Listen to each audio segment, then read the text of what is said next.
Oi gente, tudo bem com vocês? Aqui é o Henrique Filho da CIEG. O Prosa de Mestre hoje tá vindo pesado, tá vindo forte, porque eu vou conversar com ele que é referência no país inteiro de empreendedorismo contábil. Se você não conhece ele, provavelmente você já deve ter ouvido falar dele. O nome dele é Rui Cadete e hoje a gente vai conversar com ele.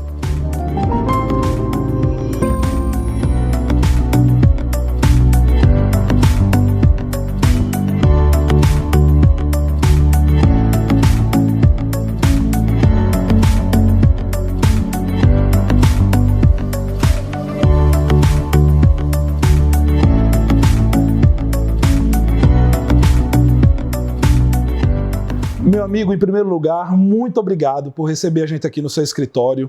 Vim para Natal, para a gente é um prazer, que essa cidade é maravilhosa e valeu por abrir as portas aí e topar conversar com a gente. Perfeito. Eu quero agradecer o convite antes de tudo e dizer que é um prazer também fazer parte e colaborar, né, com alguns insights para a atividade contábil, para a profissão. Então é sempre um prazer imenso. Bem, isso aí. Valeu, obrigado, Rui, obrigado. Rui, nascido no Seridó, Potiguar, começou a carreira como office boy e hoje você é palestrante, empresário contábil, é conhecido em vários lugares, porque você viaja o país inteiro. E eu queria entender como é que isso aconteceu, essa virada, porque a gente vive hoje numa sociedade que as pessoas acham que o meio em que elas nasceram determinam quem elas serão o resto da vida. E você é uma prova viva de que isso não é verdade, que a gente pode escrever a nossa própria história, né? E eu queria que você contasse um pouco disso aí.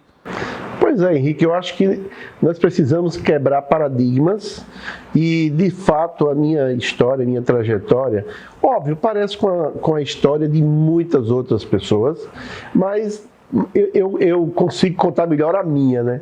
Então, o que é que eu acredito que pode ter contribuído na minha vida para que nunca eu percebesse dificuldades, né,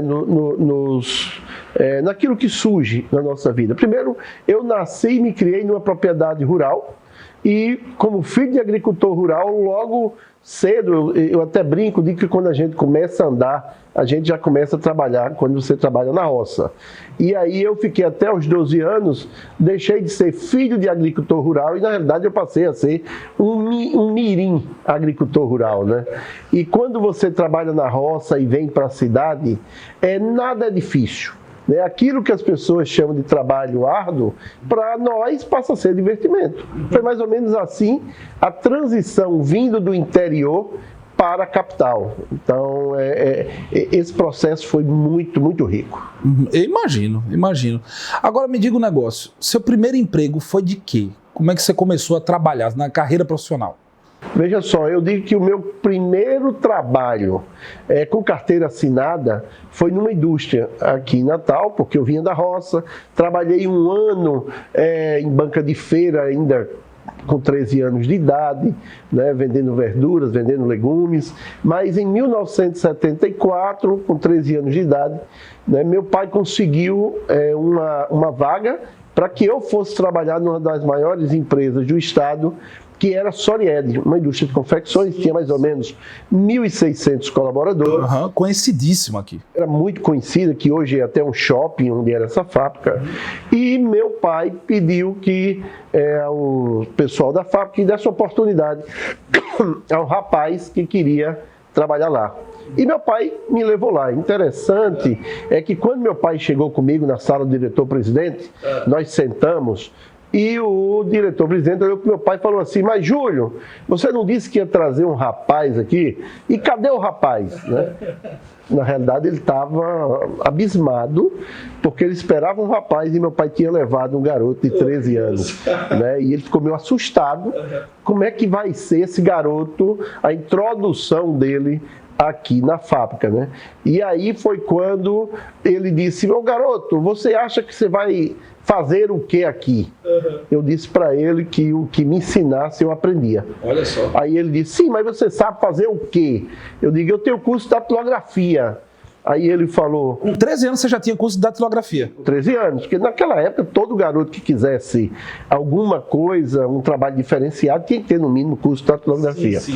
E a ideia do meu pai me trazer do interior para cá, ele já sabia que ia me levar na fábrica, que era de umas pessoas que era da família dele, e ele dizia, eu vou levar você para trabalhar no escritório, porque você sempre gostou de estudar. Então, quando nós chegamos em Natal, uma das primeiras providências dele foi me matricular no curso de datilografia para eu já ser direcionado para trabalhar no escritório. Ah, perfeito. E aí, naquele dia mesmo, né, eu me lembro muito bem, 23 de dezembro de 1974, naquele dia mesmo eu já fiquei trabalhando, porque eu disse que se tivesse a oportunidade de já ficar, eu já ficaria. Foi quando o diretor-presidente chamou o contador na época e disse, toma conta desse menino. É uma longa história.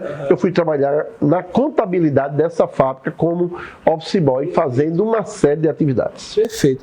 E era justamente uma pergunta, eu tinha muita curiosidade, porque assim, você tem esse tino empreendedor, né? Então quem tem esse tino empreendedor meio que pode empreender em qualquer coisa, porque está dentro dele, né? Essa vontade de vencer, a técnica da gestão, tudo isso aí.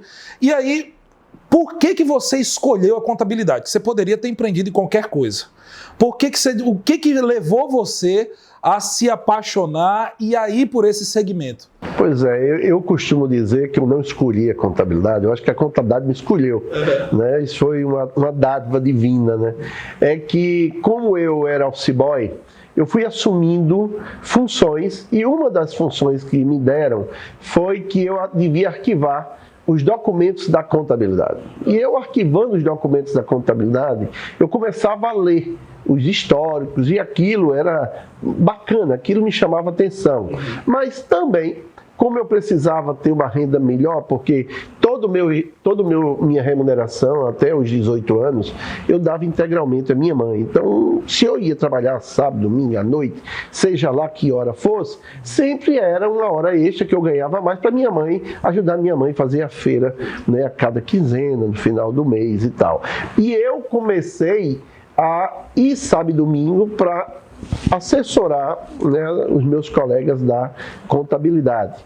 E a minha primeira função que eu aprendi, foi interessante, trabalhando sábado e domingo, né, eu depois fui promovido para essa função. E com 16 anos eu passei a ser auxiliar de contabilidade. E eu vou contar de uma forma bem interessante, é que eu cheguei em casa e disse para minha mãe que eu tinha sido promovido, que eu ia trabalhar agora como auxiliar da contabilidade. Minha mãe, meu filho, mas você vai fazer o quê? Eu disse, mamãe, eu vou ser ticador. E ela disse, mas você vai ticar o quê? O que é isso? Eu pego o extrato bancário, eu tico, e tico também umas fichas. E depois eu vim saber que isso era conciliação bancária. Olha só. Muito mais bonito. É verdade, é. E, de fato, uma das coisas que eu aprendi muito nessa minha primeira promoção é que eu era o menor, mais jovem, todo mundo mandava em mim, eu era quem ganhava menos, né?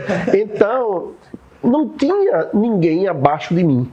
E para que eu fosse ser promovido, quase não era, porque eu fazia muitas coisas. Entendi. Como é que a gente vai promover se não tem quem faça o trabalho dele? Perfeito. E naquela época, isso lá em 1977, eu tinha 16 anos de idade, contrataram duas pessoas, um da minha idade e um pouco com mais idade que eu, para fazer as funções que eu fazia. Eu fiquei com 30% delas e fiquei coordenando os dois. Olha só. Isso foi minha primeira função. Depois eu aprendi a fazer a parte fiscal. Quando aprendi a assumir, depois eu já aprendi a fazer mecanografia, que era fazer todos os lançamentos da contabilidade. E aí, com 21 anos, eu assumi a subcontadoria da empresa. E aí, sem nunca ter assistido a aula de contabilidade na minha vida. Né? Aí foi quando, logo em seguida, tem uma passagem interessante, que é quando, de fato, a contabilidade fez parte, né, da minha história e do meu futuro. Então, com 21 anos, eu era subcontador da empresa, mas eu nunca tinha assistido uma aula de contabilidade na minha vida.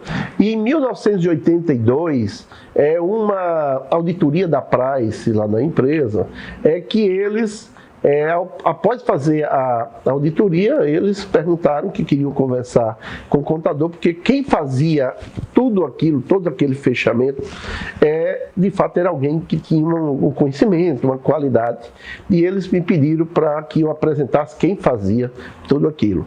E eu tinha ficado com eles 2 dias trancado numa sala, entregando documentos, explicando tudo, e eles acharam interessante o fato de eu saber explicar tudo. Mas eles queriam falar com o contador que fazia. E na realidade quem fazia era eu. E quando eu disse que era eu que fazia, ele disse, mas você tem quantos anos? 21. Mas você é um contador muito jovem. E eu falei que não era contador. Então você é um belo de um técnico em contabilidade. Eu também disse a ele que não era técnico em contabilidade. E ele me disse, então você é o quê, meu filho? Eu falei para eles que eu tinha chegado lá com 13 anos de idade e tudo que foram me ensinando eu fui aprendendo. Agora, pelo amor de Deus, eles não me perguntassem por quê nem para quê, porque eu não sabia explicar. Né? Aí foi quando nós batemos um papo e ele perguntou por que eu não estava fazendo faculdade.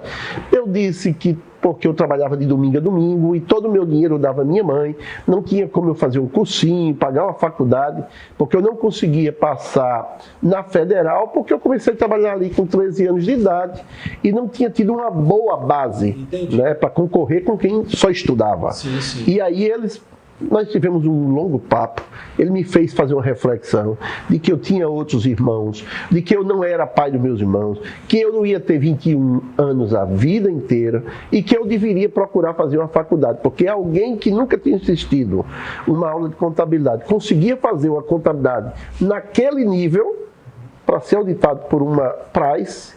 Então ele disse, meu filho, não perca tempo, vá fazer uma faculdade. Eu até brinco hoje de que ele era um anjo, e será se ele existia ou não, né? Porque em seguida eu negociei com minha mãe, contratei uma pessoa para colaborar e dividir o meu trabalho na fábrica, passei a fazer cursinho, depois eu fui fazer faculdade, e aí quando eu comecei a faculdade, de fato eu percebi que era aquilo que eu queria. Né? De fato, fazer contabilidade, mas fazer contabilidade sempre com o cunho de agregar valor para a tomada de decisão, para poder assessorar as empresas, né? Porque essa era a minha escola. Ah, perfeito, é isso aí. E tem uma história com você, eu lembro numa reunião que a gente teve aqui há um tempo atrás, eu fui fazer uma piada reclamando que eu sou piadista, né? E não adianta. Eu estou com o cliente, eu vou contar alguma coisa. E eu estava fazendo uma piada reclamando de alguma coisa da vida, assim. Aí você chegou para mim, né, e disse assim, Henrique, para você ver, no dia que eu fui nascer, no meu parto, eu nasci com o cordão umbilical enrolado no pescoço. Para você ver que as dificuldades da vida, a não ser a morte, mas todas as dificuldades da vida são superáveis. E a gente tem várias reuniões, mas aquilo ali ficou na minha mente, até hoje eu guardo aquilo ali que você falou, e de fato é verdade isso aí. Isso é um fato que minha mãe conta, que como eu nasci no sítio, e quem fez o parto foi uma parteira, uma senhora, Mãe Maria, era uma senhora preta, que era uma referência, era quase uma médica, uma pessoa extremamente respeitada, e que nossa família tinha muito apreço por ela, era Mãe Preta o nome dela. E aí, quem fez o meu parto foi ela e meu pai. E o risco foi muito grande porque eu estava totalmente com o cordão umbilical enrolado no meu pescoço. E aí meu pai e minha mãe me contam que foi muito difícil ter nascido porque qualquer lapso eu podia ter morrido enforcado. E aí meu pai disse, meu filho, você é um lutador, porque na hora que você nasceu, você já começou a enfrentar os desafios. Então, vai em frente. Ele sempre me disse isso. E isso é um pouco de como eu encaro as coisas na minha vida. Né? Eu acho interessante demais, porque hoje, assim, está muito na moda falar de contabilidade consultiva. Na minha opinião, contabilidade sempre foi consultiva, sempre foi, desde os primórdios, né? E desde quando a gente se conheceu lá atrás, faz um bom tempo já que a gente tem um relacionamento, se conhece, você sempre falou disso, de agregar valor para o cliente, de assessorar a empresa, não somente no quesito da contabilidade, mas no quesito de gestão também, porque existe essa carência hoje da classe empresarial em termos de orientação. A gente nota que tem muita gente com muita vontade, com muito desejo, mas não tem, muitas vezes, o caminho, as técnicas para poder alcançar o êxito. E você sempre teve essa pegada, e pelo que eu vi aí, sempre foi muito natural, né? Dada a sua história. Sempre foi muito natural, porque eu trabalhava numa empresa que tinha que fazer a contabilidade no nível para ser auditada pela Price e para ser auditada pela Sudem. Então, eu nasci ali dentro, dos 13 aos 30 anos, eu trabalhei 16 anos nessa fábrica, e quando eu fazia já a contabilidade da empresa, que já estava fazendo faculdade, eu também comecei a pegar empresas pequenas para fazer a contabilidade de madrugada, sábado, domingo, que era a hora que eu tinha. Só que o meu conceito era, eu só posso ter empresa cliente que me dê a oportunidade de fazer contabilidade, porque eu vinha de uma escola que a contabilidade tinha que ser perfeita. Então, no mínimo, as pequenas empresas tinham que me dar a oportunidade de fazer contabilidade. Então, nunca aceitamos até hoje um cliente que não nos dê a oportunidade de fazer balancete mensal, balanço, demonstração de resultado no final do ano, para poder orientá-los, né? Então, essa é a escola que contribuiu muito para que eu pudesse, na hora de começar a Rui Cadete, começar já com essa visão, né? A gente sempre pensou dessa forma e foi fortalecido quando eu comecei a fazer faculdade, que eu assinei a revista Exame. Sim. Então eu fazia faculdade de contabilidade, mas eu lia a revista Exame. Entendi. E a revista Exame ia abrindo os horizontes da importância de você ter informação para tomada de decisão. Sempre foi uma publicação muito boa, né, para quem mexe com... Isso, imagine há 30 anos quando só tinha ela. Não existia a outra. Não existia, né? Verdade. Então eu lia a Exame, eu até brinco, eu falei, até no Rio de Janeiro, uma palestra semana passada, que eu falei que eu li até as propagandas para não perder nada, porque era cara pra caramba, entendeu? E eu não ganhava tanto assim para assinar a revista. Mas eu percebi na assinatura e ler o conteúdo, ter acesso ao conteúdo daquela publicação, ia contribuir, ia fazer a diferença na forma como eu ia conduzir a minha empresa, mas também na forma como eu iria estar me relacionando com meus clientes. É interessante que meus clientes achavam estranho até meu vocabulário, porque eu tinha um vocabulário diferente ou diferenciado de todos os contadores, porque eu lia, bebia dessa fonte. Pelo hábito da leitura, né?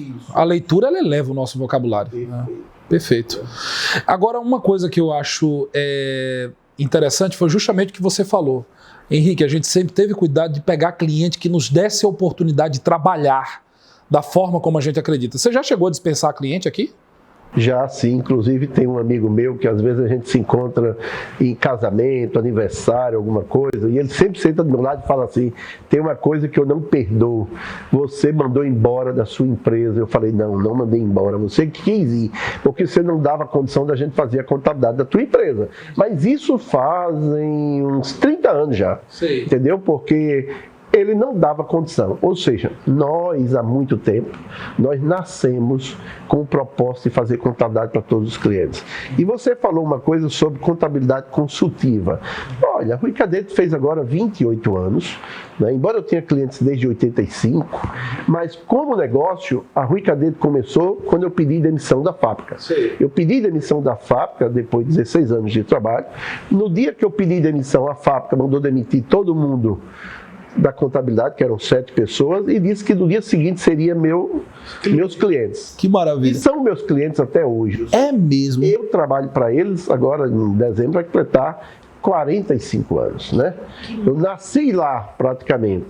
E veja que a Rui Cadete é de 91 e ela nasceu Rui Cadete Consultores. Perfeito. Então, já nasceu assim. Há 28 anos que a Rui Cadete nasceu Rui Cadete Consultores, porque eu já entendia de que, como contadores, nós deveríamos ser consultores. Contador é mais no aspecto de você pegar os dados, transformar em informação. E o consultor é fazer uso da informação para poder agregar valor ao seu cliente na sustentabilidade do negócio dele. Algo, Rui, que eu vou te falar e eu percebo como fornecedor que somos de vocês.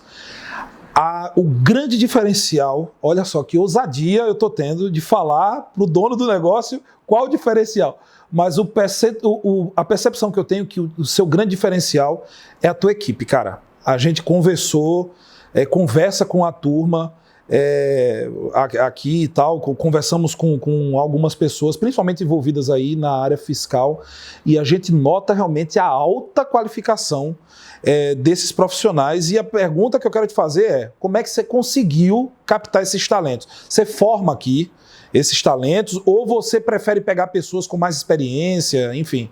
Veja só, desde o início, como eu trabalhava na fábrica, e nós fomos criando uma equipe, né, para começar o negócio, eu tinha pouco tempo. Sim. E como eu tinha pouco tempo, eu dedicava o meu tempo no escritório sempre a treinar as pessoas, porque eu entendia que era impossível fazer tudo. Perfeito. E a única forma de manter uma linha de excelência era eu poder replicar o que eu sabia, o que eu achava que sabia, para as pessoas, para poder a gente ter um ganho de escala com o meu conhecimento replicado e atender mais empresas, já que eu sozinho seria impossível. Então nós temos uma máxima na Rui Cadete de que sozinho você pode ir mais rápido, mas junto você pode ir mais longe. Então é mais ou menos isso. Desde que a Rui Cadete nasceu, que nós temos por objetivo transformar a empresa, transformar a profissão, contribuindo no desenvolvimento de contadores, de talentos, de pessoas. E você sempre prefere treinar, no caso? Treinar, ou seja, você pega o talento e você forma esse talento aqui dentro. Veja só, antes nós tínhamos projetos de estagiários, a gente pegava muita gente bem mais jovem, e com o decorrer do tempo nós formamos muitos talentos. Perfeito. Hoje em dia, pela velocidade e agilidade com que as coisas e as mudanças estão acontecendo, e também nós criamos uma marca onde hoje a gente coloca uma oportunidade, uma vaga, e vem com 400 currículos. Né? E desses 400 currículos, a gente às vezes precisa de 1 ou 2 vagas, e vem 10, 15, que nós gostaríamos de contratar todos. Por quê? Porque a Rui Cadete criou um conceito no mercado de que é uma empresa diferenciada, que é uma empresa de excelência, que é uma empresa, é um ambiente onde as pessoas crescem, porque a maioria dos nossos sócios, a maioria dos nossos gestores entraram aqui como estagiário, entraram aqui para aprender, entraram aqui no início de carreira, né? Então, essa visibilidade positiva faz com que as pessoas queiram fazer parte da nossa empresa. Então, de fato, nós não temos dificuldades em atrair talentos. E você também fala muito sobre cultura organizacional. E eu acho interessante porque às vezes uma empresa, alguém fala sobre cultura organizacional e não vive isso na prática. E infelizmente hoje, cada vez mais, me permita até falar, a gente convive e vê pessoas que falam muito, mas praticam muito pouco. Né? E aí quando a gente entra aqui, a gente começa a conversar com as pessoas, a gente nota que literalmente você vive no seu dia a dia aquilo que você prega e aquilo que você expande. E o que você acha que é o grande diferencial para que você mantenha uma cultura organizacional que seja tão marcante, tão diferenciada e um clima tão bom que a gente sente assim que a gente entra no escritório, a gente sente esse clima aqui. Qual é o grande segredo disso aí? Olha, segredo não existe. Primeiro, existe muito trabalho, né? Mas o fato, eu acho que o nome disso chama-se alinhamento.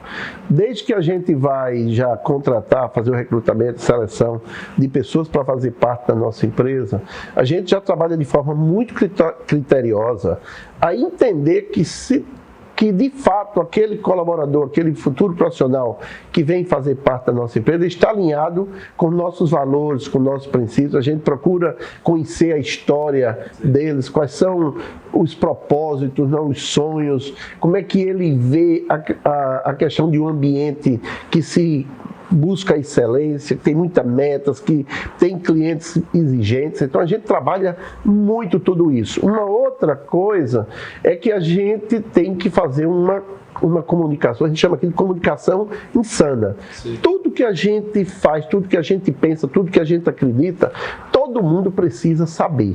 Então existem alinhamentos constantes, com muita transparência, porque tem que ser transparente, porque para você se comunicar de forma aberta, franca e fazer com que as pessoas saibam o que é que a empresa quer, onde é que ela quer chegar, todo mundo precisa saber nos detalhes de tudo que está acontecendo e fazer do seu propósito o propósito das pessoas. E esse engajamento aqui, ele é um pouco natural, porque nós já temos uma cultura de comunicação insana, de planejamento, de envolvimento das pessoas. Os trabalhos aqui são feitos de forma muito colaborativa, onde as pessoas têm acesso aos dados, às informações da empresa, todos os projetos que estão caminhando, nós procuramos dar total visibilidade para que todo mundo saiba o que é que está acontecendo. Entendi. Desde a ouvidoria, desde do novo cliente. Então, as pessoas, muitas boas práticas sendo replicadas, porque a gente fomenta a importância das boas práticas. Nós fazemos um reconhecimento por cada colaborador que tem visibilidade positiva, ou seja, aquele que de repente faz algo memorável, a empresa reconhece em público. Existem muitas coisas que precisam ser feitas para você manter uma equipe engajada, feliz, motivada. Eu acho que é por aí.